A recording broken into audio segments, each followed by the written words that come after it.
Hi. Good evening, everyone. Welcome to all of you.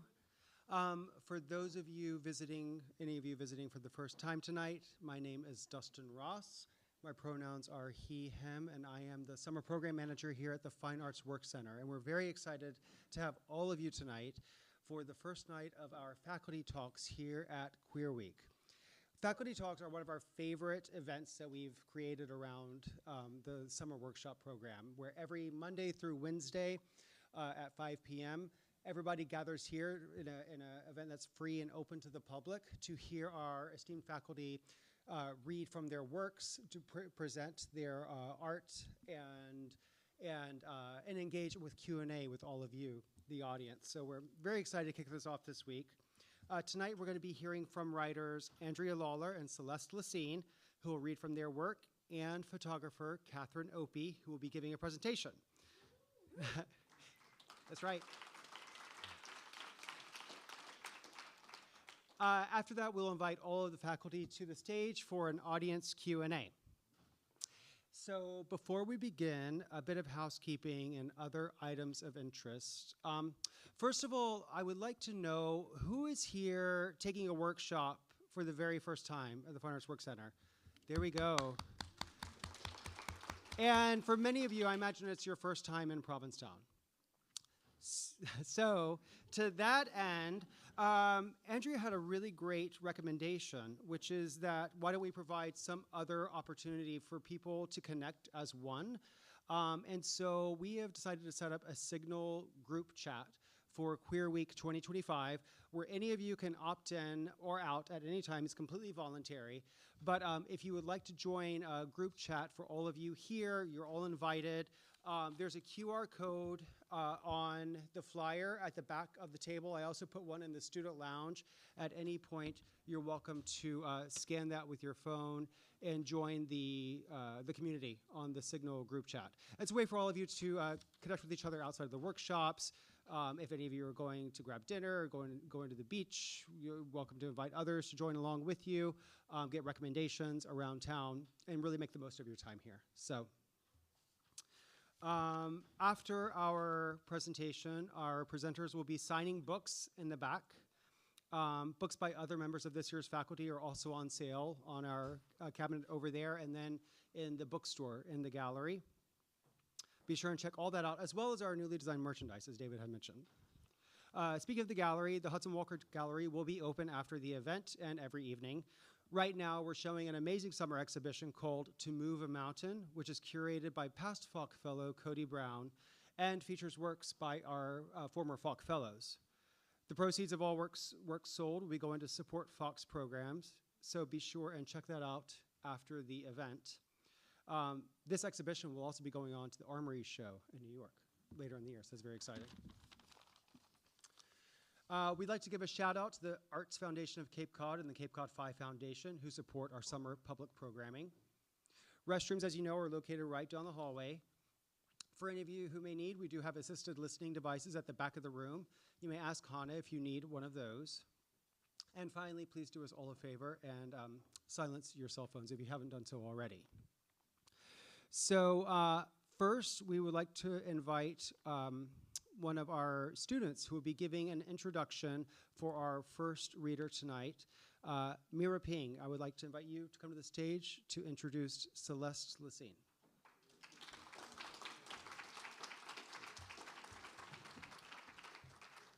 Hi everyone, I'm Mira. I'm a writer and filmmaker from LA. Such an honor to be here with all of you. The next person I'm introducing is someone I'm so honored and proud to now call my mentor, starting yesterday. Celeste Lecesne is a true role model for me, not just because they are an extraordinary storyteller and filmmaker, but because they've used the arts to amplify of the marginalized. They create lives. Celeste wrote the short film Travel, which went on to win the Academy Award for Best Live Action. Later inspired them to the travel project. First, the largest crisis intervention and suicide prevention lifeline for LGBTQ+.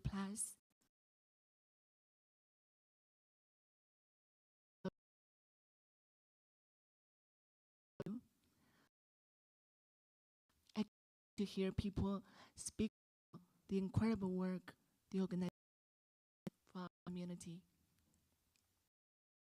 Celeste also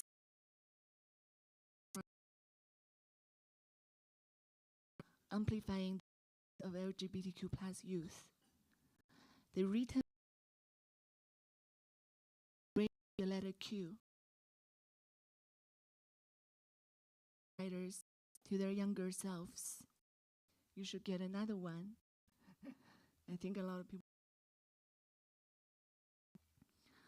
And they have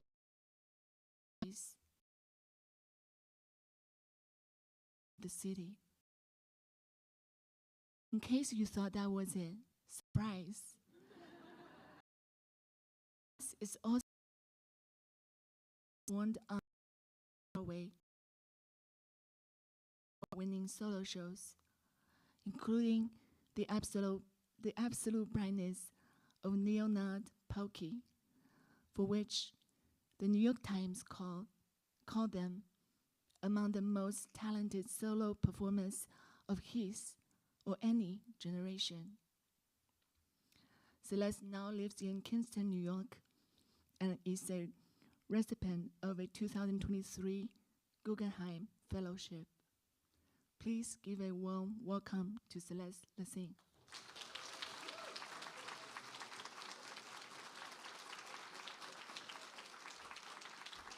Mira Ping. It's funny when you hear your life read back to you. Sometimes you want to live it, and sometimes you just want to go. That was one of the opportunities I had to relive my life in the most charming way. It was wonderful. Hi, everybody. Yep, I'm Celeste Lecesne, and I wrote a little something.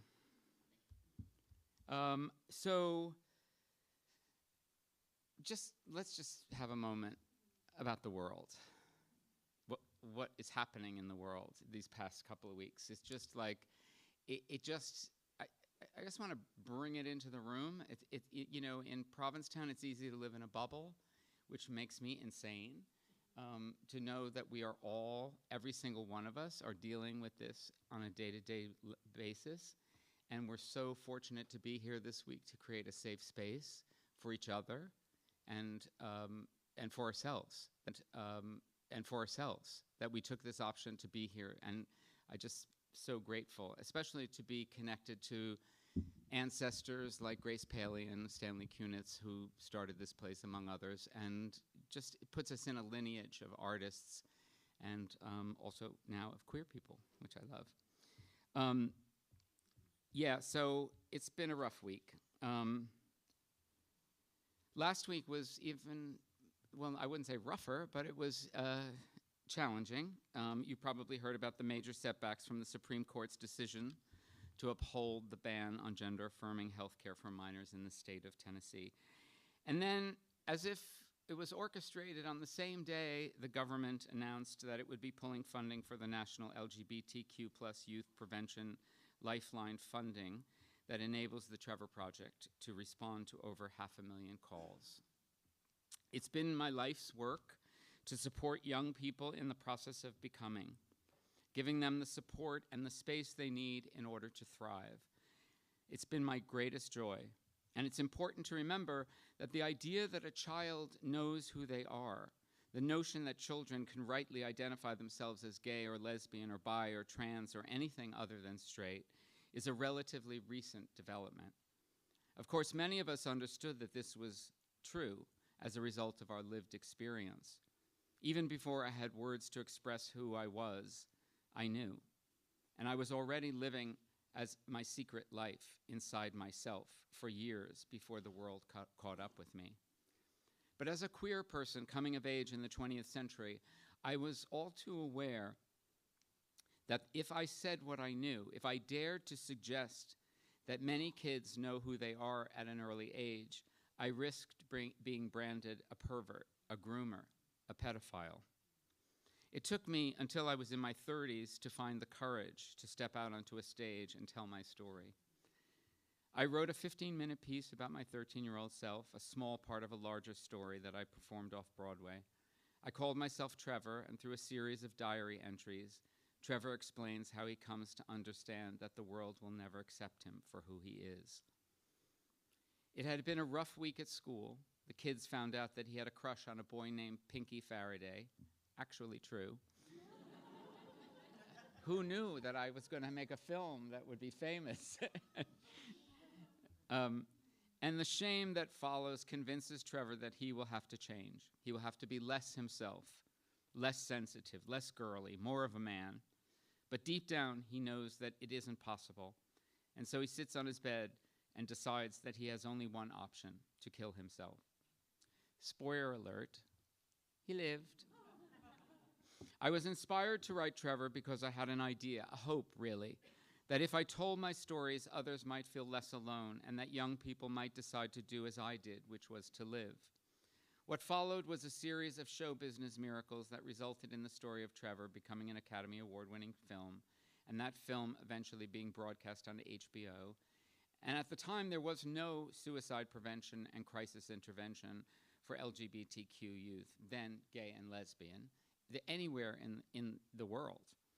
So together with the director and producer of the film, we created the Trevor Project. And on that first evening that Trevor aired, we received over 1,500 telephone calls from young people around the country. Not all of them gay, not all of them suicidal, but every one of them was moved by the story of Trevor to reach out for support. 27 years later, Trevor Project is still saving young lives. I tell you this not as a brag or to relive a former glory, but to remind you what a story can do.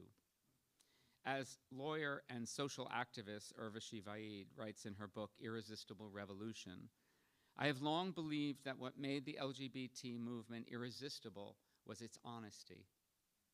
Truth may be unpleasant, unpopular, and sometimes unbearable to speak, but its power is undeniable. Telling the truth about desire was and still remains revolutionary in a world built upon its control and repression. Then about 8 years ago, I noticed that there was a new story being told by this current generation of LGBTQ+ youth. It wasn't just the way they looked. They were confident, well-informed about the world. They had a social justice component that was unusual for people so young. They were offering one another support and encouragement, sharing information, and quietly building a queer new world without anyone's permission. I'd always considered myself a person on the front lines of the LGBTQ+ issues, but suddenly I was having to play catch up. These young people were challenging my assumptions about gender and sexuality, showing me next level authenticity, and expanding my understanding of what a pronoun could do. Eventually, they even inspired me to change my name and my pronouns. I was so intrigued by what was happening that I called up my friend Ryan Amador, and I suggested that we find out if it was happening everywhere. And so in 2017, we started the Future Perfect Project, a national arts initiative traveling the country, visiting states like Alabama, Arkansas, Iowa, Indiana, and all the other vowel states, providing queer youth with the tools and the space and the encouragement to tell their stories, sing their songs, create visual art, dance, and theater. The good news, the revolution was happening everywhere. And the creative output of the young people we worked with was actual proof that given an environment where young people are safe, seen, and celebrated, they do more than just survive. They can actually thrive. During the pandemic, we had an opportunity to meet so many young people literally where they live.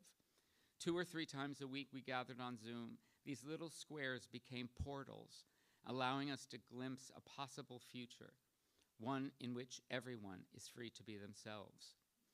From week to week, they dared to change their pronouns, their name, their hair color. This wasn't a phase. It was a movement.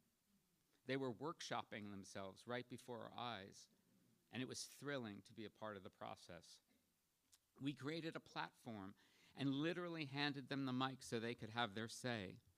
They made record albums, a series of animations, a podcast, short films, live performances at places like Lincoln Center and Joe's Pub in New York City. And just last month, we published a collection of their writings, which they created in the online writer's room. Also this summer, we're thrilled to be partnering with the Fine Arts Work Center and providing 2 young artists with the opportunity to work with a mentor in their respective field, as well as an all-expenses-paid trip to Provincetown, where they get to stay here at the Fine Arts Work Center and take a workshop of their choice. Yeah. And you never know, one of them might be among you, so watch out.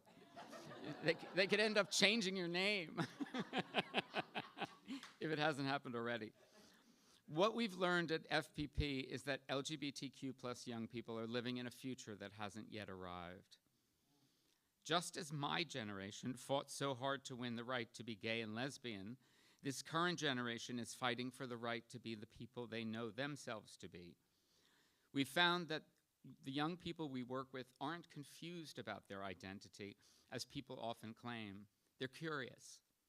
They're trying to figure out who they are and how they might live authentically as themselves. In this binary world, they have another idea, a larger idea, a non-binary idea that is as revolutionary today as it was when it was proposed by Walt Whitman more than 100 years ago, when he wrote, "Do I contradict myself? Very well, then I contradict myself. I am large. I contain multitudes." I'm not saying that young people are unaffected by what they hear in the news, that the particularly vicious attacks, especially towards trans and non-binary youth, are definitely having a detrimental effect on the young people today, but all young people. But their determination to be themselves, regardless of what others have to say about them, is inspiring, or ought to be, to anyone who can hear them. June Buck was 18 when we first met her in one of our workshops 7 years ago. Back then, she had a different name, a different gender, but she was already well on her way to becoming who she is. I recently asked her what she, as a trans person, thought about the current political climate. This is what she said. The U.S. government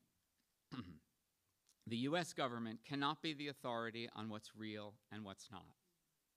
You create your own realness in your relationship with yourself and with the people who see you and love you. The government didn't make Marsha P. Johnson, but she believed she was, and her friends did too. And we do the same today, decades after her passing. That's where her realness comes from. We keep each other real, unquote. Right? And Lance, I love a trans boy named Lance. I met Lance in Philadelphia this past January. He was just a couple of months away from starting hormone replacement therapy when he heard that that would probably not be happening. He was heartbroken. But when we asked him if he had a message for other LGBTQ plus young people like himself, he said, yeah, how do I put this? Anything you can think to be, any identity you can think up for yourself has probably been done before. And I tell you this not because I want to convince you that you're not special, but to remind you that you're not alone. Others, I get so choked up. Others have come before you, and you'd be smart to study queer history, learn from your elders about how they survived as themselves in conditions that were much worse. That's Lance, 15 years old. I know, they're so smart. And this is one of the things that I find most astonishing about them. They are the first generation to come of age with an awareness of their queer ancestors, and not just those who lived in the past and made it possible for us all to live the lives we're living today, but also with an awareness of those who will come up after them.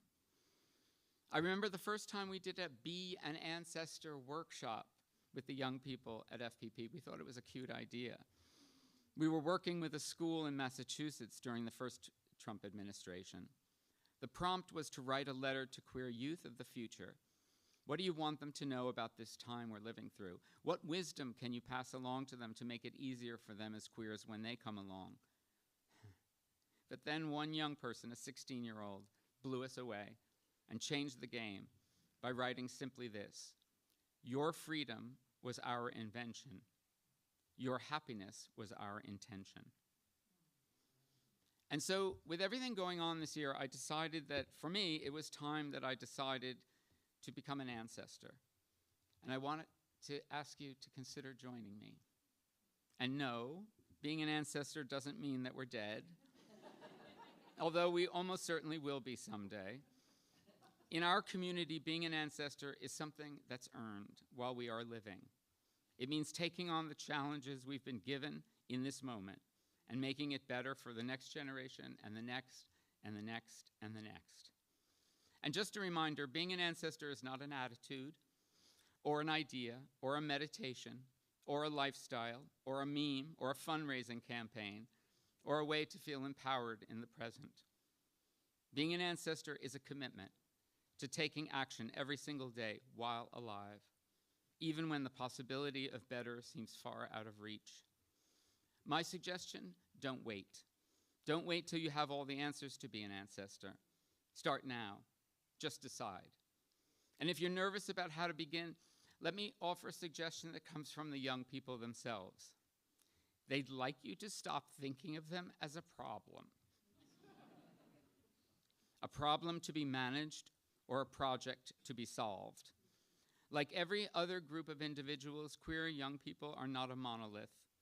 Not all of them are depressed, suicidal, traumatized, and living with mental health challenges, although those things are certainly true. And why wouldn't they be in a world that's telling them that they don't exist? But I've seen what happens when we begin to think of them as an asset to society. They are showing us what authenticity looks like.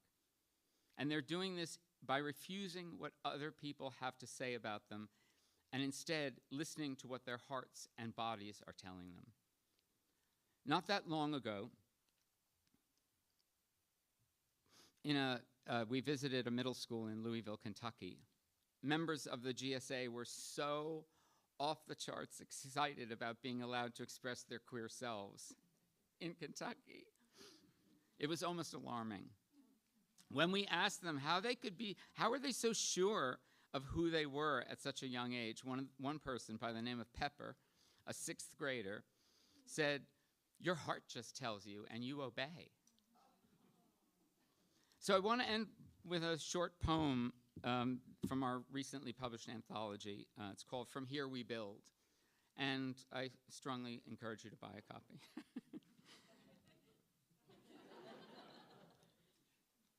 This is by Lily Mueller. She wrote it when she was 16 years old.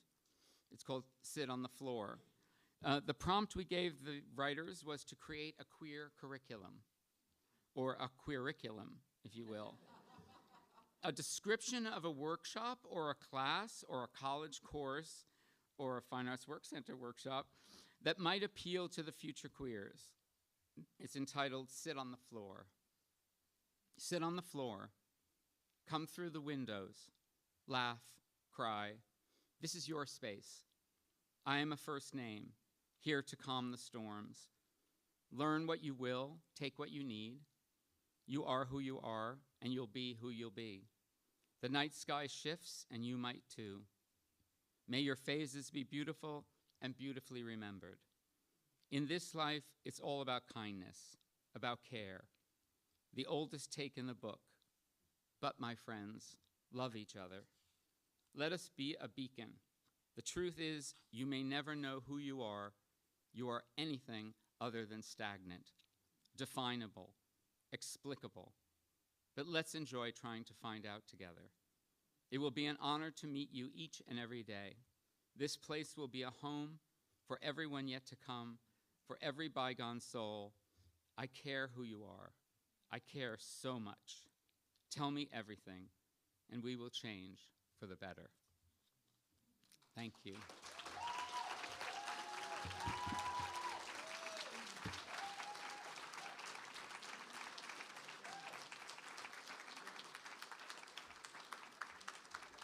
Thank you so much, Celeste, for sharing with us. And thank you, Mira, for that introduction. So next, I would like to invite one of Andrea's students to the stage to introduce them. Kanchi.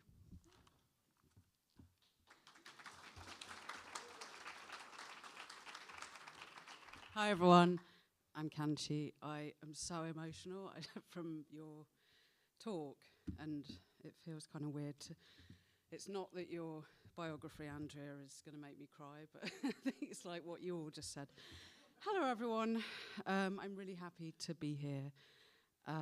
So I'm introducing Andrea Lawlor, who teaches creative writing at Mount Holyoke College.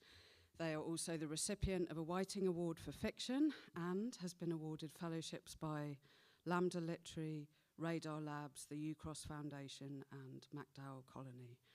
Lawlor was educated at the University of Iowa, Temple University, and the University of Massachusetts at Amherst's MFA program for poets and writers. Their publication include a chapbook, position papers, and a novel, Paul Takes the Form of a Mortal Girl. Both of these books are here for sale, which was a 2018 finalist for the Lambda Literary and the CLMP Firecracker Awards. Paul Takes the Form of a Mortal Girl was originally published by Rescue Press in 2017 and is out now from Vintage Knopf in the US and Picador in the UK, my home country. This book is really amazing. It's the perfect beach read. So if anyone has not yet read it, I really recommend that you buy a copy. I'm sure that you can corner Andrea in signing it for you.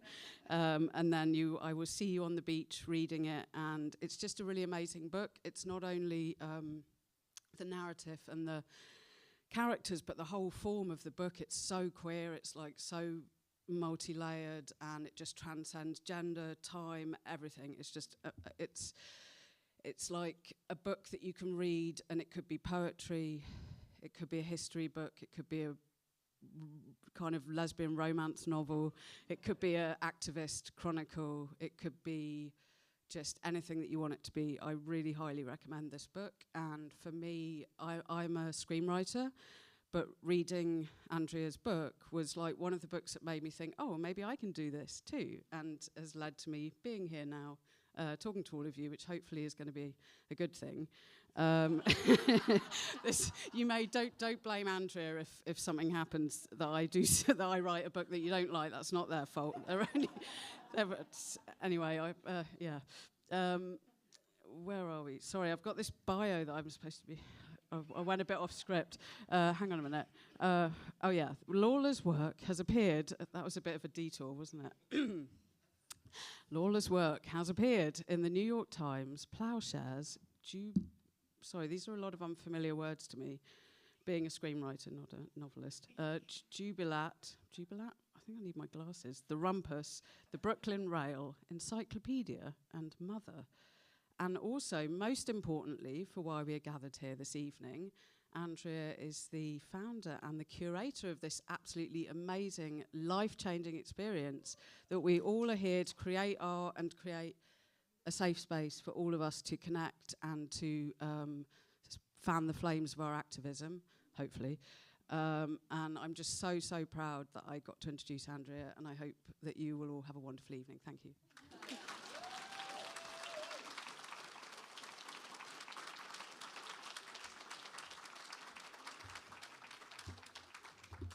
Thank you so much for that. That was a really lovely introduction, Kanchi. I will take all the credit for this brilliance.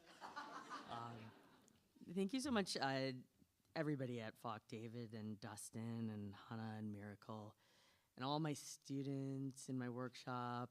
And it's such an honor to be with Celeste. You absolutely just killed me. That was really, I was just trying to not bawl the whole time. I know. I loved that. I loved what you said. I love your work. And to get to be in the room with Cathy Opie, my total hero, I'm kind of like losing it. I'm super excited also for all the talks this week and the open mic, and I love, everybody who's here.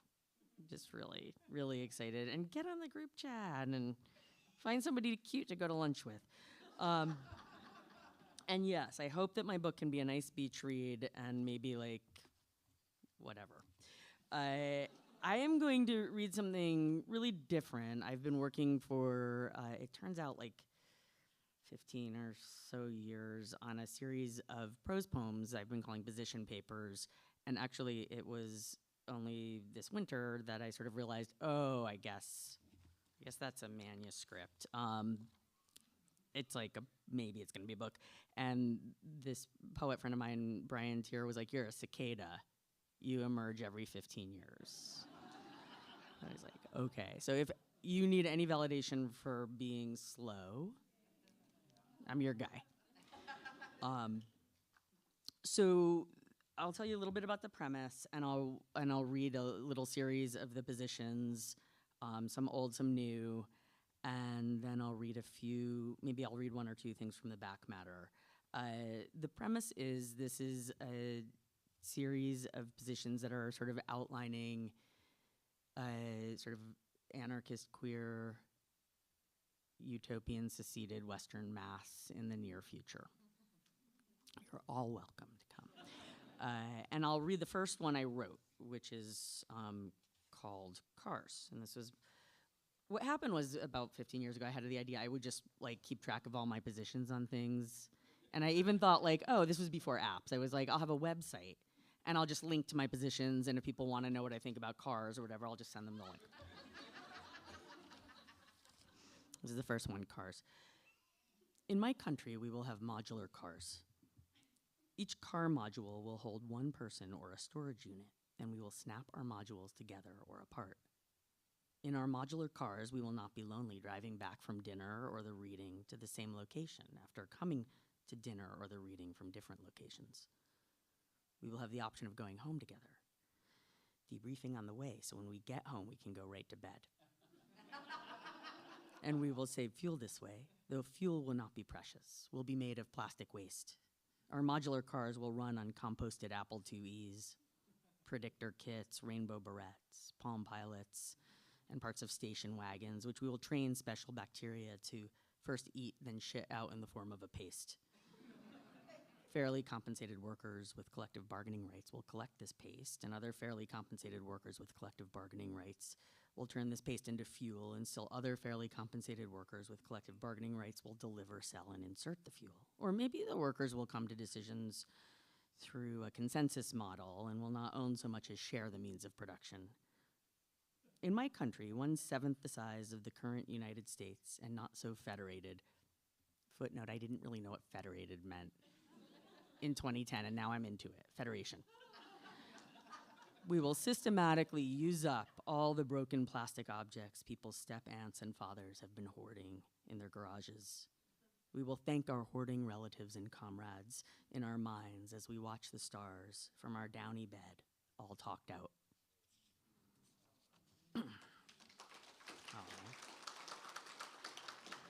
No, stop. I'm going to read a bunch of these, so. All right, this next one, this is the third one I wrote, and this one is my position on cell phones. Okay, in my new country, we will have various and more efficient systems of communication, including trees. If we want to tell someone we don't like how they were talking to us in the car, or if we need to apologize for our abrupt departure, we will leave notes to such effect, nestled in the dogwood trees. If we have found a cache of photographs of baby and grown animals in amusing configurations, we will string those photographs up on the tap lines of the sugar maples. On the peeled back bark of the silver birches, like tall, thin advent calendars, we will conduct our ongoing civic debates about whether something is a poem or a prose, and other questions of aesthetics or category that occupy some of us. For instance, brick or slate, vata or pitta. Should we reclaim certain mean words or create kinder and more accurate words? In apple trees and avocado trees and pear trees, in all orchards, actually, we will leave our love letters, which, if never claimed, will have the virtue of entertaining us while we pick fruit for other people to eat, which will be one of our rotating jobs. To the amber sap of the evergreens, we will stick folded up reports of the doings of our comrades in other countries, reports from the field and the stream and the city street. When we wish to ask people to take walks or come to couples counseling with us, we will flag the trees nearest to their houses with coated squares of colored cloth. From saplings' delicate limbs, we will dangle our friend requests, and around the magnolia gnarls, we will tie with ribbons the notices of our name changes and new pronouns. Wedged into the thick, ratty bark of the pines, we will leave invitations to housewarmings and to the large public events we will all take turns curating monthly. In the hollows of the eldest redwood trees, I will leave my epics, my catalogs, my Icelandic sagas of how I miss your smell and your meatloaf and your every little way.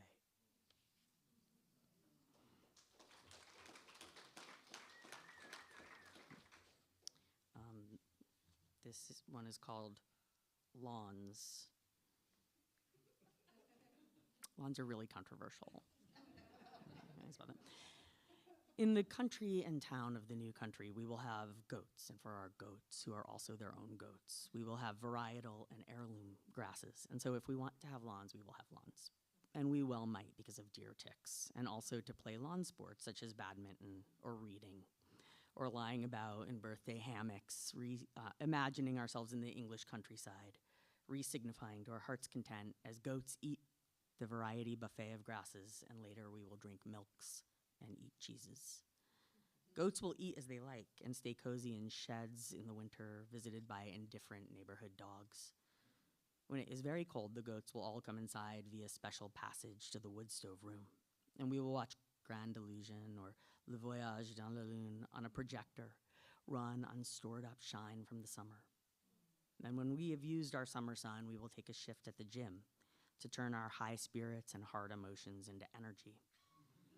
We will turn our misspoken words and botched romantic gestures, our quarterback fashion fantasies and stray tufts of anger all into energy. And we will pour that sweat and huff and tempered resentment into battery cells, which we will sled home so we can watch century-old light flicker onto sheets on the straw bale walls, relishing our increased ability to flow blood, cozying among baby goats and humans and looking out from the bunker or tinted moon to the snow-deep lawn, that various field.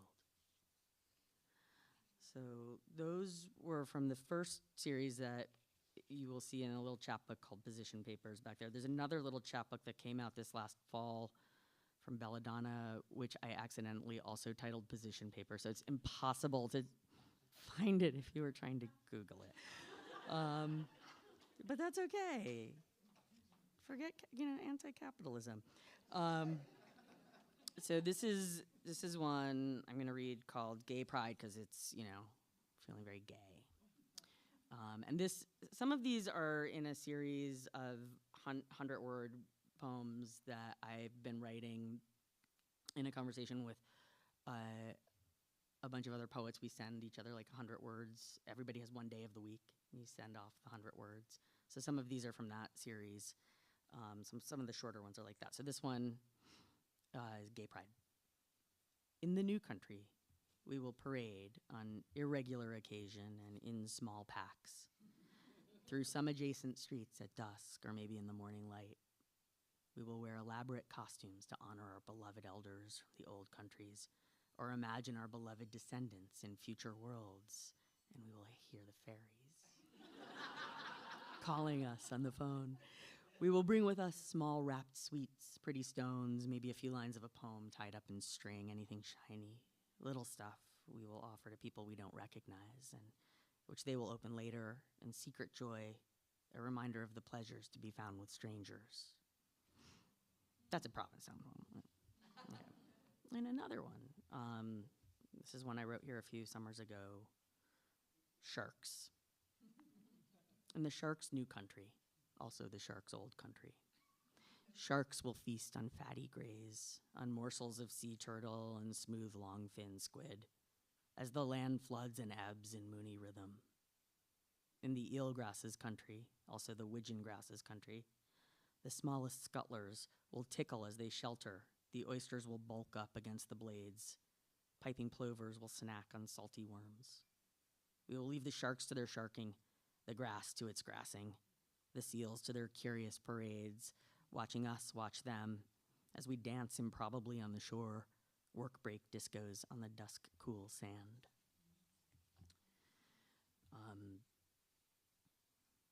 One of the things that has been really great about writing with this group of young, they're all young, these young poets, is that we've been writing through these last few years. And so, you know, in the last few years, thinking about what's going on in Gaza and the rise of fascism globally, we've been writing through a lot of that together. So a couple of these will probably reflect some of that. Well, we'll see. This one, if I can find it, is called Luck in a Burning World. In the new time, earth luck will come in like the salty tide, stain the sand, drag us home. In the new time, fire luck will burn fast, then bank. River luck will maintain. Air luck will carry seeds to the dirt luck, will bury the old time and birth the next. In the new time, we will see the luck we make together, the fuck luck and levy luck and beans and rice luck and playlist luck and carbon sequestration luck. In the new time, world luck will burn like a star, so long we can see it after it's gone. Do a couple more. This one is more recent. This one is 42. Is that right? The Electoral College. In our new country, we will study the histories of the old countries in youth and throughout our lives, tethered as we are to this planet and our shared timeline. We will debate endlessly, two communards, three opinions, over what to bring back or adopt and what we will say never again, and when we will say never again and not in our name, and down with genocidal theocratic ethno-states, and we will kick the tires of our new place time, born from and in resistance to white supremacy and capitalism and theocracy and imperialism, that profane polycule. We will study the dystopian writing and daily lives of our comrades in the old countries where their governments and shadows failed them, and we will compost their tyrannies and their genocides and prisons and detention camps and the detritus, their electoral colleges and redlining and militaries and lobbyists, and all compost for us, compost for our earth, earth for our sandbags, sandbags against their residuals, which keep coming, which will keep coming our whole lives. And as we live these lives, we will pray and wish and hope and think, may the next beings here be at ease, happy. May we leave this a little better. May you be free.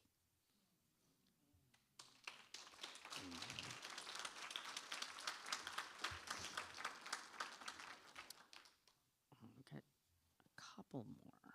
This next one, I've been making a list of obsolete jobs that, you know, in the new country, we won't have hedge fund managers, for instance, but they will be retrained. But so I was starting to make a list of obsolete jobs, and I was looking at all these different kinds of jobs, and I had porters on my sort of like draft list, and a friend of mine, my friend Leah, was like, porters are access workers. And I was like, oh, thank you. That's an amazing reframe. So this is for Leah, porters. In the new place, when we sign up for travel by train, we will note our specifics. Big seat or small, flat seat or flexible, quiet, car or chat. Carrying help needed or carrying help offered.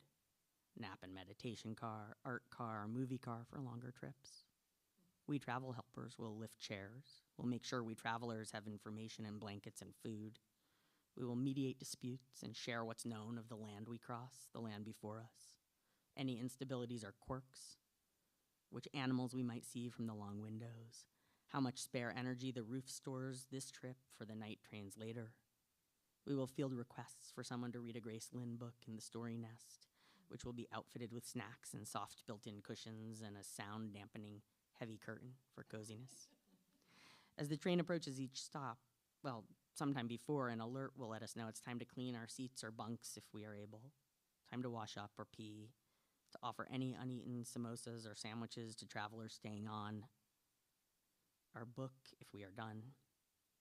The trains will run in loops hourly, all day and night, and each station will have bicycles and car modules waiting, and if for some reason all the bicycles and car modules are unexpectedly gone when we arrive, despite our best planning and use of the sign-ups.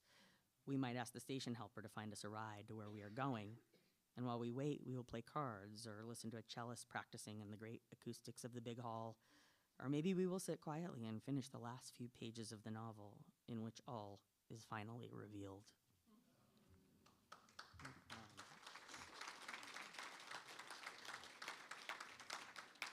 Okay, I think I'm gonna read one more position and then one other thing from the back matter. So the last position I'll read is National Archivist. In the new place, which will also be the old place, we will save useful things neatly with backups, but not too many, not too much. Everyone will train in some archives, teaching methods and learning our shared reverence for research, which is reverence for knowledge, which is reverence for community, which is reverence for being, which is reverence for this earth and all universes. We will keep kitchen archives and garden archives and comms archives and decisions archives and process archives and experiment archives, and we will consult these archives when we need background or inspiration or instruction or for pleasure. The great pleasure of the archive, the great archive of pleasure. We will call this art, how we spend our days and nights. And I wasn't sure if I was gonna read these, but I'm gonna read this last one. I'm working on a series of sort of, well, thinking about Celeste, like sort of future ancestors. And I'll read this one. And then I'll tell you who it is. Like Peter Parker, this masked kid on the street, some unlikely newsprint anti-hero sacrificing his own best interests, his pure time, relinquishing a moral higher ground, giving notice to the quarter-zipped hundreds, those lonely, ill-gotten gainers. Wake up or die, says the voice of billions. May your tight back release in your cell. May your comrades always clean up your fade. May your bright eyes shine now and always. May the librarians find you a thick novel to give comfort. May your commissary be filled by new friends. I'll be here, writing poems, I guess. Nothing else I can make, only words and breakfast and the bed and time, which I make at night, reading to the kid from some multiversal instance of even now we can find another way. And that is an acrostic of Luigi Mangione. I'll leave you there. Thank you.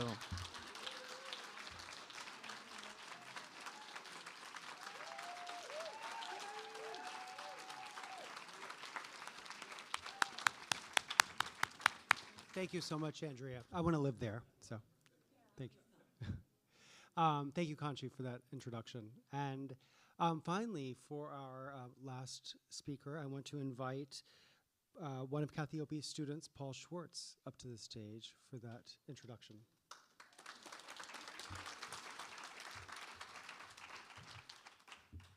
Hey, everyone. I guess I'll start off with Kathy's proper bio.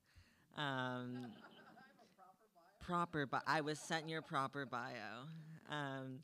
Catherine Opie has exhibited at international venues such as Guggenheim Museum in New York, the Photographers Gallery in London, Museum of Contemporary Art in Chicago, and Louisiana Museum of Modern Art in Humlebæk, Denmark. Interesting that it's called Louisiana Museum of Modern Art. Her subjects have included early seminal portraits of the LGBTQ plus community, the architecture of Los Angeles freeway system, mansions in Beverly Hills, Midwestern icehouses, high school football players, California surfers, and abstract landscapes of national parks, among others. She was a 2019 Guggenheim Fellow recipient and the Robert Mapplethorpe Resident in Photography at the American Academy in Rome for 2021. Kathy was a professor of photography at UCLA for 25 years. Yesterday, I came across some writing by Hanif Abdurraqib, a wonderful writer and thinker, about his experience as a Black Muslim teen after 9/11. He said, "I am not interested in appealing to the imaginary moral center of any empire because that moral center doesn't exist. Everyone's mileage may vary, but I would offer that actual principled resistance and movements of principled resistance are born out of people with such a strong and unwavering commitment to their own humanity that they actually do not want any appeals for it tied up in this or any other monstrous landscape. I remember seeing Kathy's photos of Harry Dodge and Silas Howard in her 1998 domestic series before they were Silas and Harry. It was one of the first photos of trans men that I ever came across, one of the many art pieces that let me know that my life is possible. What I see in Kathy's portraits of queer and trans people, as well as her decorum as an instructor, is not an appeal for our morally bankrupt society to see our humanity, but a steadfast and clear knowledge of our humanity just as we are. And it's so awesome to be her student this week. So welcome to the stage, Catherine Opie.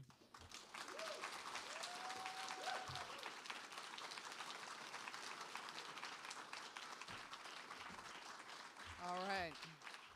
We're going to have some slides. And what I've decided to do is, instead of walk you through the work in relationship to any kind of chronology or any way that I'm doing it, I thought I'd start out with a show that I had last summer at MASP in Brazil that really changed my life in all these different ways. I get choked up about it. It made me, see, I'm going to get choked up. Very emotional these days. Does this clicker work? Oh, it's the bottom button? Oh, interesting. Huh. Technical help, please. Which bottom button?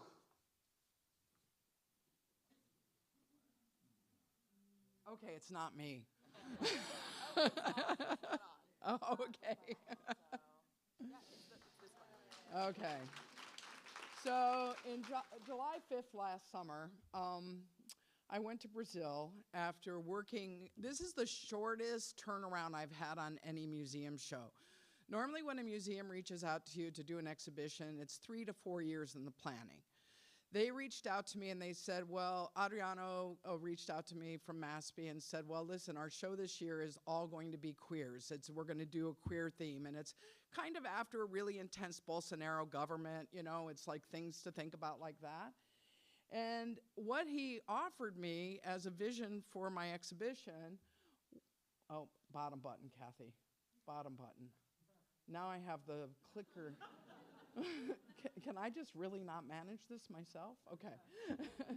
So one of the things that I was able to do with their vision is, for the first time, Lina Bobardi, this amazing architect from Italy who immigrated to Brazil in relationship to ideas of fascism, built this incredible architectural museum. And she created this way to view the old masters in the collection, in which that she designed these plinths that literally are transparent. And so that the work gets hung on these plinths. And so they said, Kathy, how would you like to do an exhibition with all of the old masters from the collection in relationship to your work? And so I was able to, put all of these pieces together with the curator in relationship to what happens within history and ideas of visibility. How do we begin to read different levels of representation?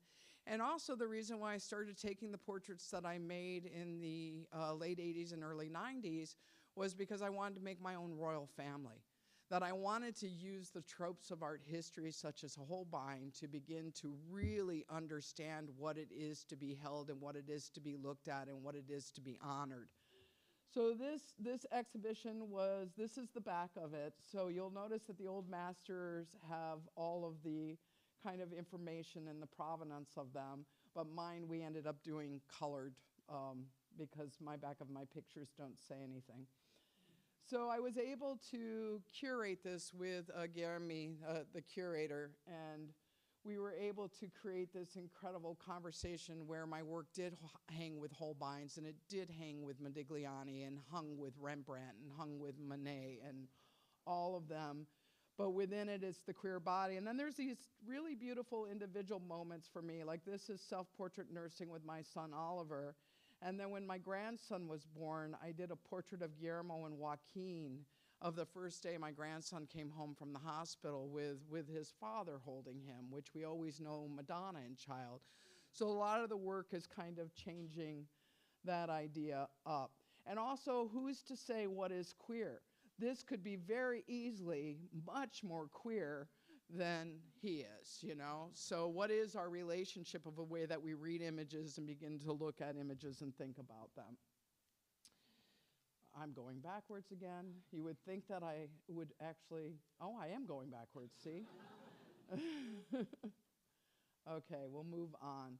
So this is this exhibition, and because I have only 20 minutes, I'm now going to talk about Catherine Opie, To Be Seen. To Be Seen is not my title. I want to point that out, that I curated the show, and my title for my exhibition was going to be Intervention in Portraiture, because I'm punctuating the National Portrait Gallery throughout their history with thinking about, well, what is national identity? Who gets to be seen? How are we included in these institutions? What is our relationship to these institutions? They told me that it was too academic, and that they wouldn't, that nobody understood the word intervention.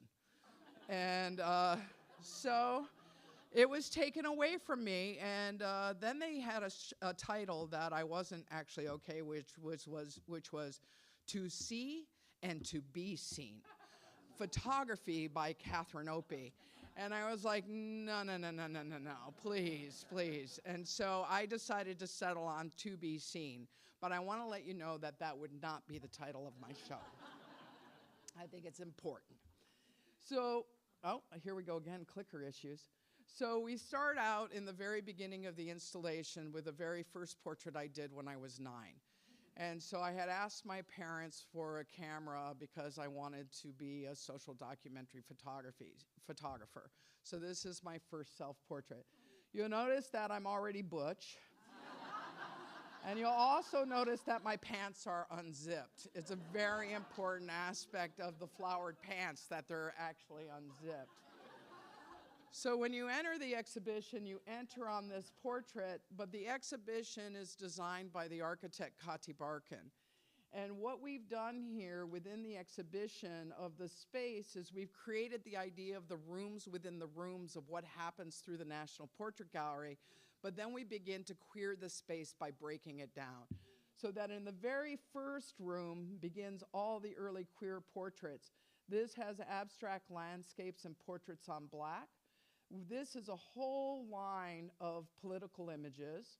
Then we come over here and we have a room of surfer portraits and football portraits in the most awkward space. So the things that are thought of as kind of being whatever normal culturally is ends up being shoved in kind of the hardest architecture. So it's a way to begin to play with queering space in a certain way. I've hung children's portraits across from girlfriends. This is going to be highly controversial, that children are looking at sexual black and white images. Can't wait for the reading on that one. But this gives you an idea of some of the sight lines. So when you enter this way. Everything is on an axis. The politics happen all the way down the corridor, so to speak. And then you kind of wrap yourself through the space with the different images, so that you have these sight lines that go through just as you do on the third floor in relationship to these various rooms. Then throughout the second floor, I will also do interventions within their collection. This is Pigpen, Being and Having, which was done in 1990 with all my friends with fake mustaches. Dyke. And then here's a section of children's portraits. And then across from that will be girlfriends. Judy Bamber. This is the image you were talking about. So, from Domestic in 1997 in San Francisco. This is Raven on the Precipice. This was shot in 1986, 87 for On Our Backs magazine. These are different protest photographs. So we have Tea Party rally, and well, actually not protest. This is a Tea Party rally, and then the inauguration of Obama. This is from USC. This is a fraternity house that has been shut down by the women who were raped, and all of the protests in relationship to rapes are put onto the fraternity house. It's titled USC Rape. This is because I got busted at Mishfest. I told this story. Helen Molesworth, thank you for being here tonight. We did an exhibition together in Boston, Empty and Full, that Helen curated. And it was the first time either of us experienced censorship by our own community. And this is my answer for it, by the way. We had to remove a piece that I made in the museum that Helen curated because the women litigated that it could no longer be shown, that there was a Mishfest policy about photographing. But at the same time, there were cameras everywhere. And so I decided in the show for the NPG that I would put this response up, and who they're looking at is actually Pope Francis in the window in the Vatican. This is Ellie. And then Oliver and Mrs. Nibbles and Lawrence. Pigpen and Jonathan. Pigpen and Julie and Jonathan. We have Rodarte, as well as an abstract landscape. The abstract landscapes I look at as a pause in relationship to our connection to Earth. That is simply just racking the focus of the lens. That's all I'm doing in abstract. It also, I started doing it around the time where abstract photography became really, really popular. And I was like, well, I can make abstracts. I'm just gonna rack the focus of national parks. Because I would watch people get out of their car at the Grand Canyon, and they would literally take a cell phone picture, and get back in their car. And I was like, well, what are they experiencing? What do they want? What do they want from landscape? What do we all want from landscape? So I decided by kind of racking the focus that we would spend more time thinking about the idea of being placed and displaced at the same time. Self-portrait nursing. Oliver in a tutu. He was obsessed with doing laundry. He's 23 now. But this is his favorite thing, just going around the house. What can I wash? I was like, oh, you're going to be gay. And he is. And then high school football. Surfers made in 2001.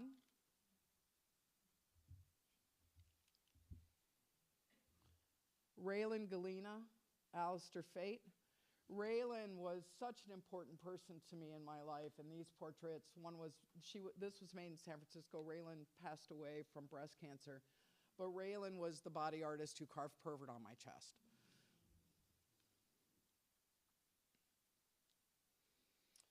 And then we have the interventions. So we have Thelma and Duro as an intervention that was put for the first time in the National Portrait Gallery in London right after the election of Trump.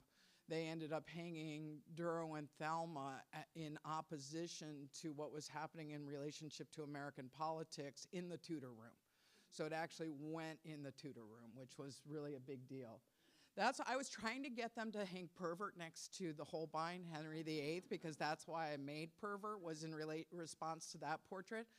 Yeah, they didn't give me that.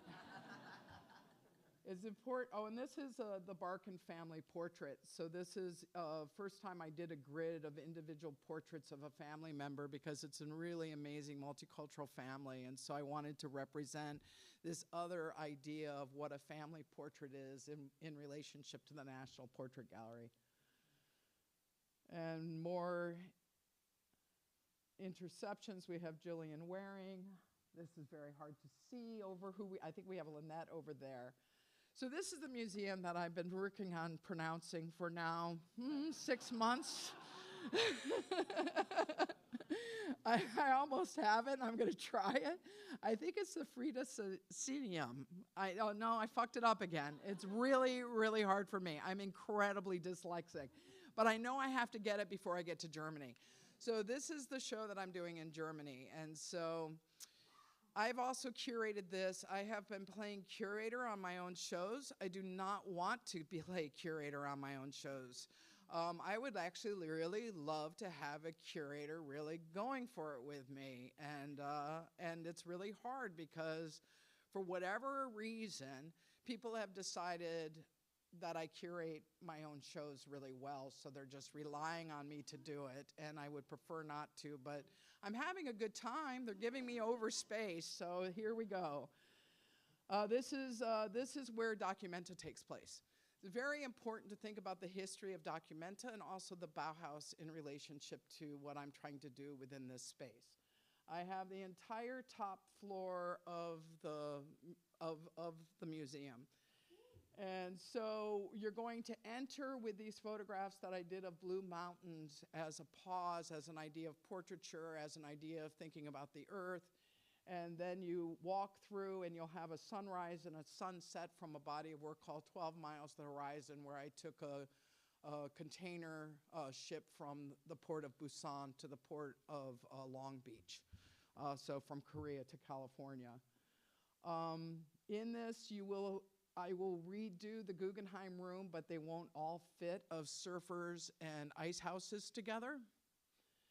The show is really thinking about what is our position, especially in relationship to, I probably am going to have a very hard time in a certain way for museums to decide to do shows of mine in America right now. The National Portrait Gallery exhibition was hopefully going to go to the Smithsonian. We know that that will not happen now. What does it happen when our own art begins to be controlled by our president in relationship to authoritative governments? So this show is really a response to me being an American, thinking about post-war Germany and what they had to do in relationship to that.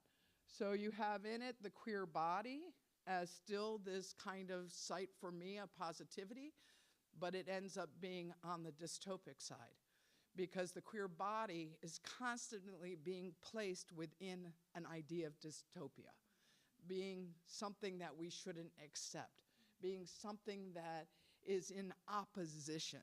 So I've decided to allow this kind of moment with my work, which I'm usually very optimistic, to actually infiltrate and think about, well, what is dystopia and what is utopia for us? What are these binaries? What are we doing with these binaries as a species? I will show the film The Modernist, which is actually a dystopic film of a longtime friend of mine, Pigpen Stashvila, plays a protagonist who starts burning down all the iconic modernist houses of LA because he's never able to live within them himself. And so it's basically a conversation I was having with Chris Marker's La Jetée. And so this is the collage that Piggy made during the making of The Modernist as the artist. Piggy was living as an artist, sleeping on the couch, the character. Piggy had a house, but the character was sleeping on the couch in my studio and kept cutting out the LA Times as they were burning down the iconic houses of LA. And so it's this kind of piece that I made. So that will screen. This is Pigpen on the Precipice. I'm using bodies on the precipice in relationship to punctures or ideas of what is it to be on a precipice? Is it a dangerous place? Is it a place that we hold power? How do we think about precipice to a certain extent as space within the exhibition? In it is a series of swamps I made throughout the South in response to Trump's kind of rhetoric in terms of draining the swamp. And it was a body of work called Rhetorical Landscapes that I also made stop motion political collages with.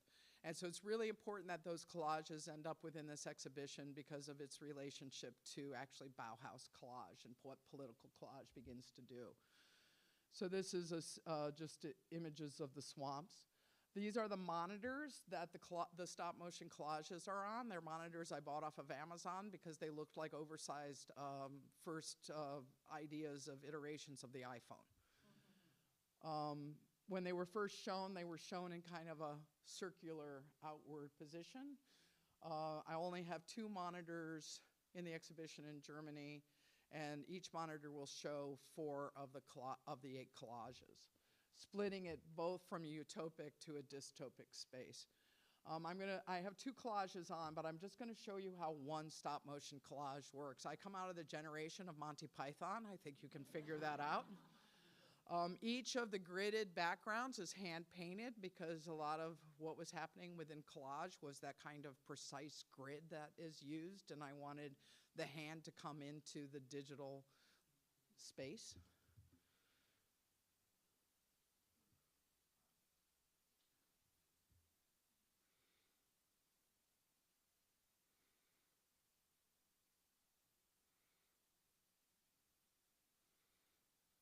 This is about guns, if I didn't say that.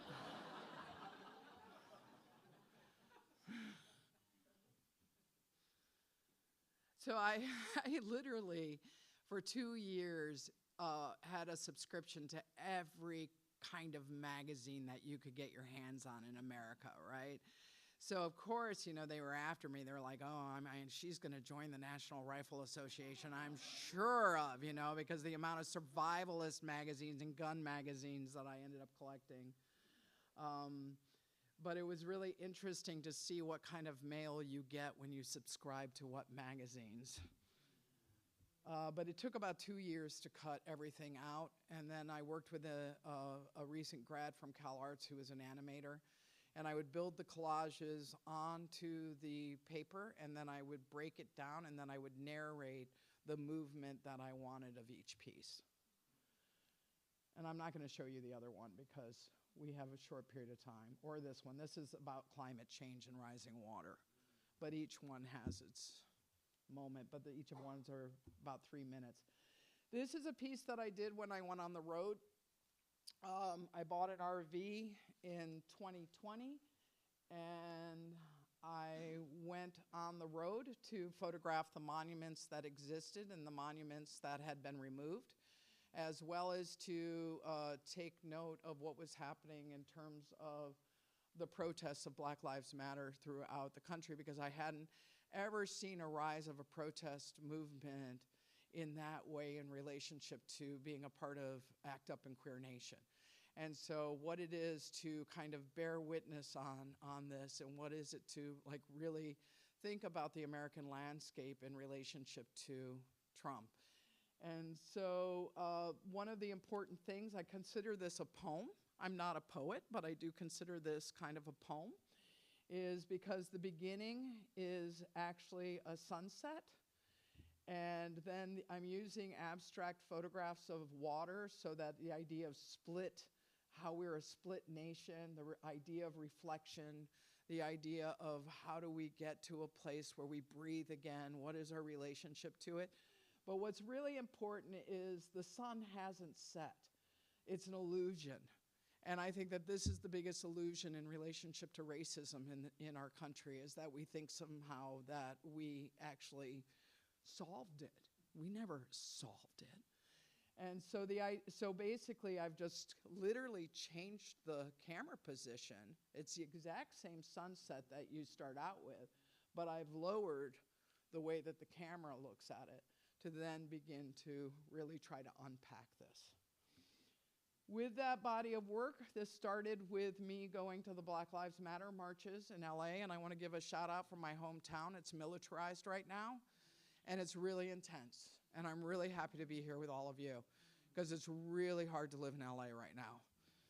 So this was the one protest on 3rd and Beverly that literally erupted into, the police planned it. They planned everything in terms of how to keep us in an area and shut us down and then fire tear gas and rubber bullets on us.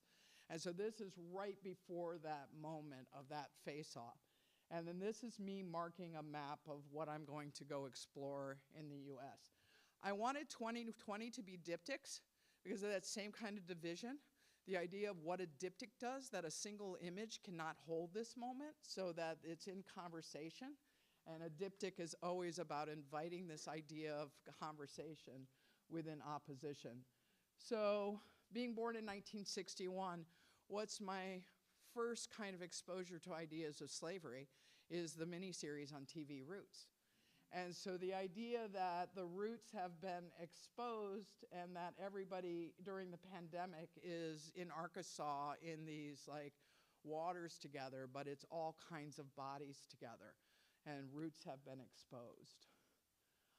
This is a woman who came out for her cigarette break and showed me on her phone the monument that used to be there in North Carolina. And then from Richmond, Virginia, the Stonewall Jackson Monument from Monument Row.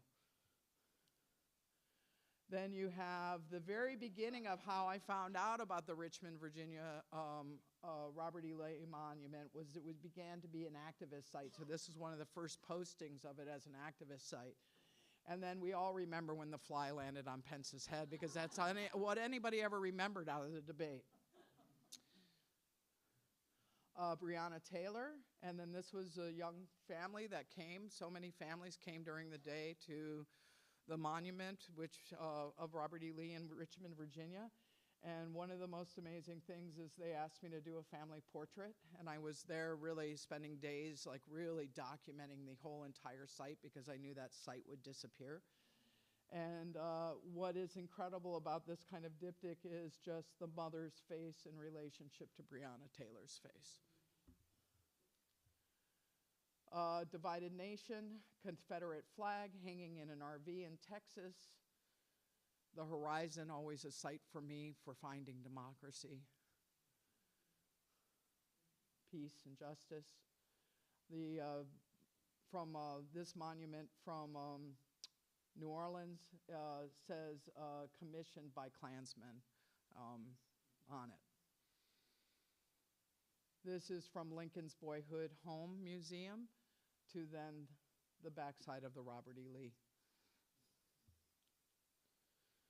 Surfers as a pause, as an idea that collectivity can happen whether or not you know one another, that the relationship of each other just hovering for a moment, waiting for a wave, can actually create incredible discourse and conversations that we should all remember. So then, this is the last show. This is at the new Postmodern Museum of Art in Trondheim, Norway, that was just founded, and I went last January and February on a road trip. I had finally retired from teaching, and I finally was able to chase the blue of Norway in the winter light.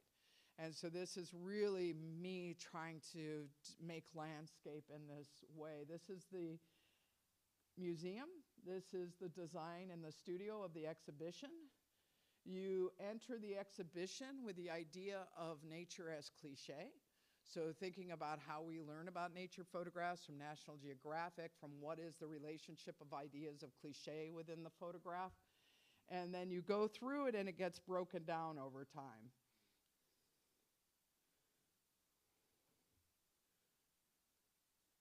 So kind of between cliche and what vernacular is. But, you know, one of the things that I would never do is really go out and photograph waterfalls frozen or skies like this. It's not really in my wheelhouse of nature photography. But I really wanted, I felt like to position people within the cliche of the expectation of what landscape photography is a really great way to move through how we begin to define things. And so this would be, in my mind, a very cliche landscape. It's very pretty, no doubt. But you kind of love the cliche too. Like I always say to everybody, I like to bump up against the cliche. But this is me fully embracing the cliche as a photographer, which I very rarely do. Then we have these very large prints, almost the size of this entire screen vertically, of portraits of blue mountains. So I wanted to really look at this incredible blue that is fleeting, that only happens 15 minutes at dawn, which is at 10:45 a.m. in Norway in the winter, and dusk, which is about 2 p.m. in winter. And I would travel and kind of check out the mountains, and I would stay in each place for about 5 days, and then I would move on. And so these are the portraits of the blue mountains. These lights, can they go off too? I feel like they're, oh well, it's okay. You're not supposed to really look at work like this. You're supposed to walk through shows, but they seem very dark to me.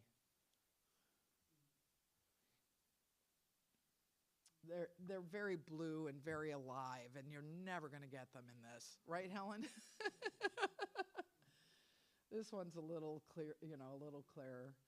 But I really think of these as portraits. And I really believe that mountains get claimed in all these fucked up ways. That mountains have these borders and boundaries that were only placed upon them. That they were just their mountains hanging out, being their mountain selves, They were in their own thing. And then we place like men's name on them, and we have to ascend. And I find the masculinity of mountains really disturbing. So I thought, well, I'm going to make portraits of mountains as a dyke, That's what I'm going to do. Exactly.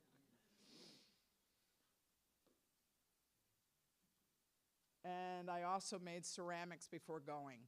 So I would end my day with my graduate students, and I would go off to the studio, and I would dream of the mountains and the colors that I would find in photographing them. And now after this workshop, I'll be going to Anderson Ranch for 3 weeks to build more mountains to finish it, of the mountains that I remember. So it's the mountains I imagined, and then the mountains with my hand that I remembered. And then these are the plinths that I designed for the mountains.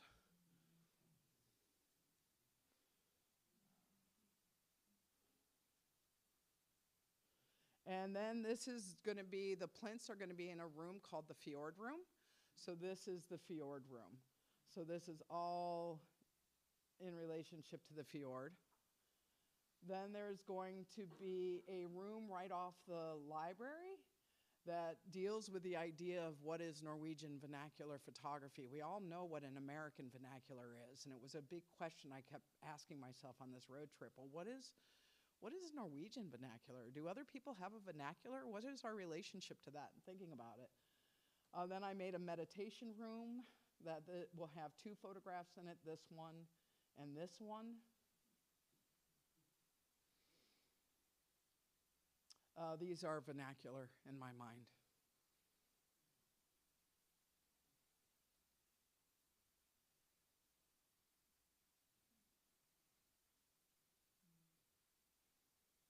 Sodden roofs, very vernacular thing in Norway. This is the first mountain I encountered when I got to Oslo. And then there's a whole another room that's just white blowing snow mountains. This is, the boobs. Couldn't help it. At one point I said on tape, I think that I just am seeing boobs everywhere, So,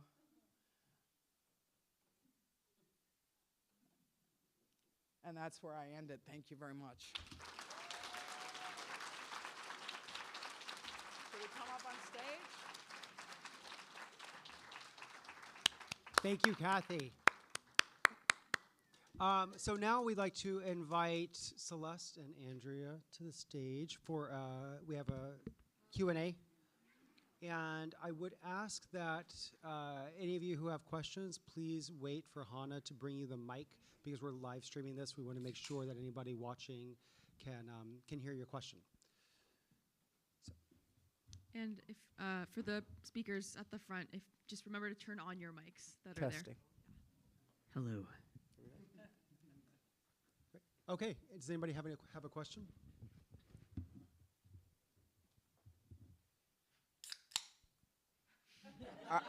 Our job is done. We've explained ourselves so incredibly well.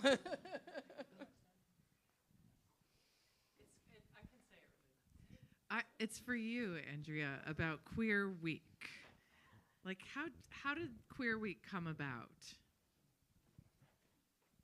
I love that question because it came about because David said yes. Is David here? David's so amazing. David, oh God. David is the best. I taught here for the first time, I guess, in like 2022, and David said, your work, we were talking, it was his first summer too, and he said, why does your workshop look so different from all the other workshops? And I was like, I don't know. I mean, I guess it's like, you know, queer.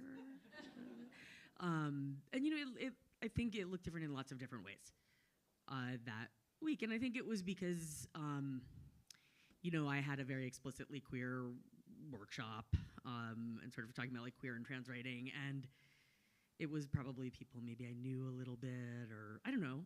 It looked a little different. And I said, well, maybe we should just have like a whole queer week. But that's kind of silly because it's, you know, Provincetown isn't every week queer week. But what happened is I think, you know, FOC is so amazing. It has this incredible history and lineage. And there's always been queer and trans writers and artists in Provincetown and at FOC.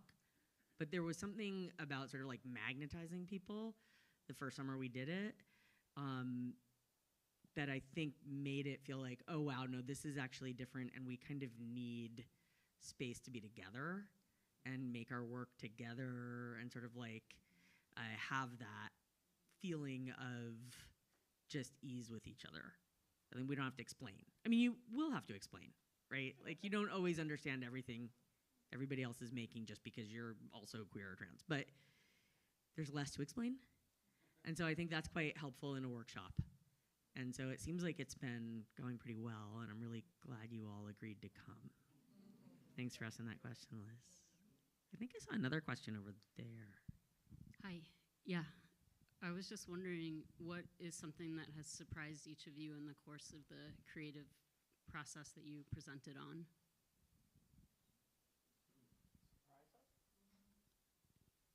Is that to all of us? I like that you're all looking at me. Surprise in relationship to our own work, or in your being here, or I'm sorry, I'm Open to interpretation, just something that surprised you in the course of doing your work. Well, that's an easy one for me. When I first showed Pervert in 1995 in the Whitney Biennial, I had to go home to my parents and tell them that I wasn't just a lesbian, I was a leather dyke. And then what really surprised me was how people held their assumptions of who I was because of that photograph. And that it was always a hard thing for me to hold in my life. And it was really surprising that it was so kind of misunderstood and people were scared of me. And it really bothered me that people felt intimidated or scared by me because I made a piece that I was really responding to the times that we were living in.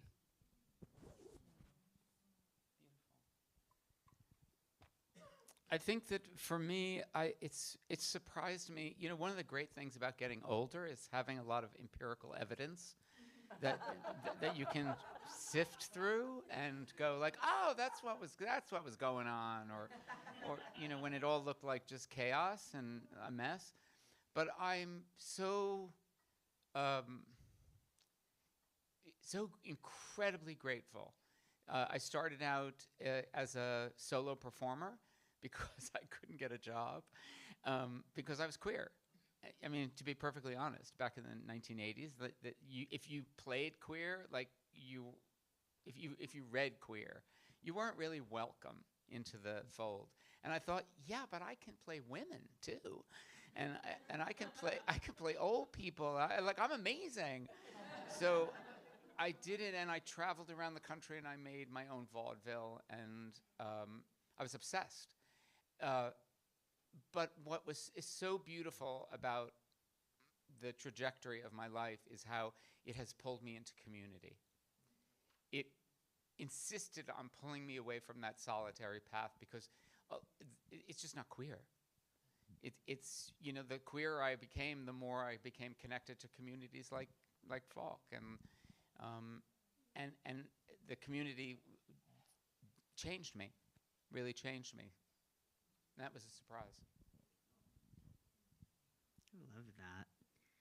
I have two things to say. One thing I found surprising, I had been working on my first and only novel, Paul Takes the Form of a Mortal Girl. I'd worked on it for a long time, over the course of many years, and I was done with it, and I was trying to get it published, and I was like, you know what, people are just done with gender in the 90s.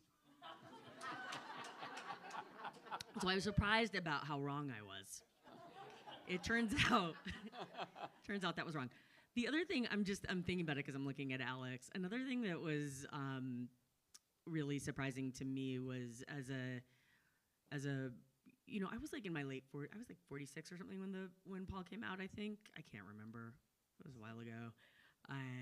But I was sort of saying to this really sweet young publicist that the very small micro press I was publishing it with had hired. I was like, Jeremy, should I be writing a bunch of essays about being an older writer, trying to put them out there and older debut or whatever? And he was just like, that's not a thing anymore. It's old news. And I was like, okay, well, that's actually helpful. That's great, because I really don't want to be writing a lot of personal essays about being an older debut author. But then one of the things that happened that was so amazing to me, and I think it's because of being older and queer, is that I started doing things like I went to these different events, book festivals. And I remember this experience of going to a book festival, and maybe it was Texas or Brooklyn or Miami or something like that. And I walked into the green room, and there was a bunch of people, all different kinds of people, and I saw Alexander Chi, my dear old friend. And I was like, oh my God, you were already here, of course. And I'd known his work. We'd been young together in Iowa City. And then I watched over him get his MFA at Iowa. He watched over me get my MFA at UMass. But I think it was surprising for me to be like, oh, now I'm in this really welcoming space of my old friends who've already been doing this for a while. And they're like, come on in. So.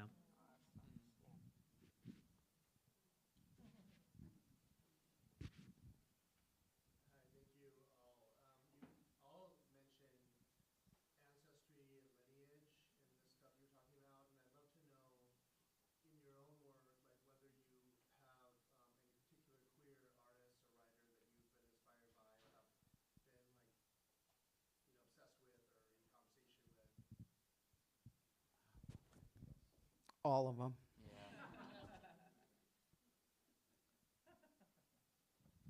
Eileen Miles. I mean, too many to say, but Eileen, as Eileen Miles, Maggie Nelson, if you're still here, Michelle D have been major benefactors to me and inspirations, and just the way they exist in the world. I just want to say that I feel so fortunate for a little gay kid from New Jersey to be sitting here with these two people, and another community that I've been dragged into or have orbited into, and I just can't believe my good fortune to be with the writers that I'm here with this week, and really just taking in their work. So I just want to say that. But I could tell you a little story, if we have time. I became obsessed with Lily Tomlin in 1974. I was living in Boston at the time. I went to see her do Appearing Nightly at the Colonial Theater, and I thought that's what I want to do. And if I could only be that good. And I went home and I wrote her 10 letters in 10 different scripts and in 10 different versions of me, saying how much it meant to actually see her performance. And I got a call from the stage manager, and they said, "Oh, Miss Tomlin would love to see you." And I was like, "What?" And of course, I obsessed about what I was going to wear, because that was everything. And I showed up at the theater, and they said, "Oh, we're so sorry. This is the last show. We've had a technical difficulty. We have to tech something. We can't write." Okay, so one of the things I loved about that show was she did a piece called Miss Sweeney Goodbye. And it was a story of her second grade teacher, who she obviously had a huge crush on. And you know the story, she narrates it as her second grade self, and at the end she throws herself under a bus, and such a queer trope. And they pull her lifeless body up from the ground, and she says, "Tell Miss Sweeney goodbye." And it really moved me so much, because she was not out. And but of course every queer could read it. And 40 years later, like 30-something years later, she came to, she said, I heard she was going to do a benefit for the Trevor Project in LA. And I said, "Ask her if she will do Tell Miss Sweeney Goodbye." And she said, "I haven't done that for like 35 years. Like, And I said, "Just tell her she has to do it." Tell her she has to do it. It's my dream come true. And there she was on the stage of the Trevor Project doing Tell Miss Sweeney Goodbye for the first time in 35 years to thousands of queers, giving her openly and generously the love that she couldn't give herself back when she first told that story. Yeah. That's beautiful. Yeah, isn't that amazing? I never get to tell that story.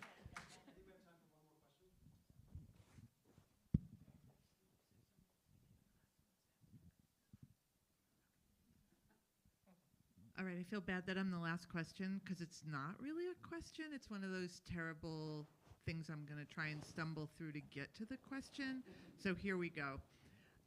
I was fascinated in listening to all of you, and you are all just so great. Thank you for yet another amazing afternoon here at Falk.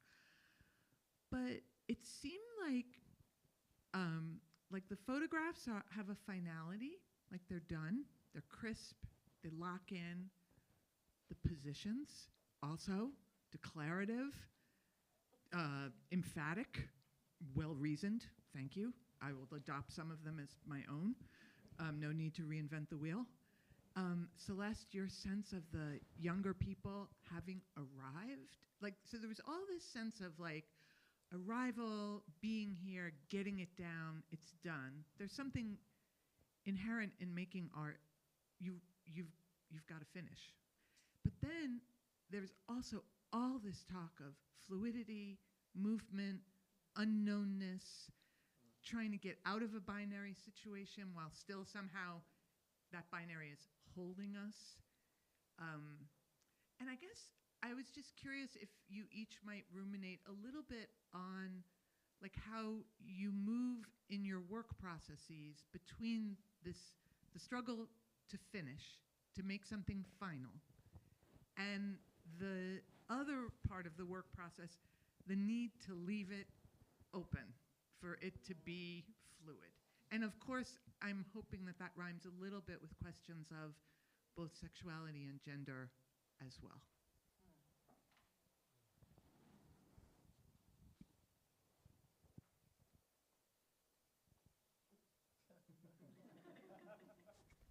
It's such a good question, as usual, Helen. I think that in a certain way, there's always deadlines. So you move through things in relationship to a deadline, but a deadline shouldn't ever present itself as being complete. It is just part of the process of what it is to think in long form over your period of life in relationship to both what is incredibly inspiring that you might find within your own self, within your own work, but that it also then is also what is it in terms of responsibility of the artist, of me to the public. And so in some ways, even though bodies of work might finish, the finality of the ideas are never finished because they get incorporated and transformed into a different gesture at a different moment. So in some ways, I really don't view anything as having a finality. It's just always a moving stream for me, in which that I'm trying to respond to the current kind of culture, the politics, my own community, my own situation within my own body and self. And I view it as a real continuum in my life. And I actually try not to think of anything as finished beyond the exhibitions. Well said. I can speak to the queer part, she said. I live by this when I found this quote. It's by Jose Esteban Monez. It's from Cruising Utopia. It's a beautiful thing. I won't quote the whole thing. It's just the first line of it is that queerness is not here yet. And I feel that all of my work is opening the portal so that more people can claim queerness as their natural self. Right, and I don't mean, it's sort of like Bell Hooks's definition of queerness, which is it's not about sex, who you have sex with, though that could come into it. It's really about feeling at odds with the world around you, something like that. You have to create a safe space where you can thrive. And, I think that every person who's queer right now feels, I don't know, everyone I know feels we have an opportunity. We have to open that portal. We have to insist on it actually staying open and being visible. So I don't think that anything, like some works just go by the wayside for me because they didn't travel. They just didn't travel. And I find it interesting that you don't get to choose that, right? You just make your work and then see which resonates through time, which to me is one of the most exciting things about being an artist. When that thing happens, that series of mystical solutions to the problem that are always unpredictable, oh my God, when that happens, I just want to yeah. It's worth actually living your life for it even to happen just once, in my opinion. These answers are so great, and that question was so generative. Yeah. I just want to go really and think about that. Amazing question. And one of the things your question brought up for me, and then listening to Kathy, I was thinking about series. I was thinking you were like, oh, there's deadlines. And I was like, oh God, that sounds nice. On some level, right? Like just tell me to stop. And I think for, I spent a long time, when I was writing my novel, I would describe myself as and for some of the younger people, this isn't ancient technology, describe myself as an inkjet printer. It goes back over and over and over, and eventually an image would appear. Some people I think are laser jet printers, just regular printers. Not me.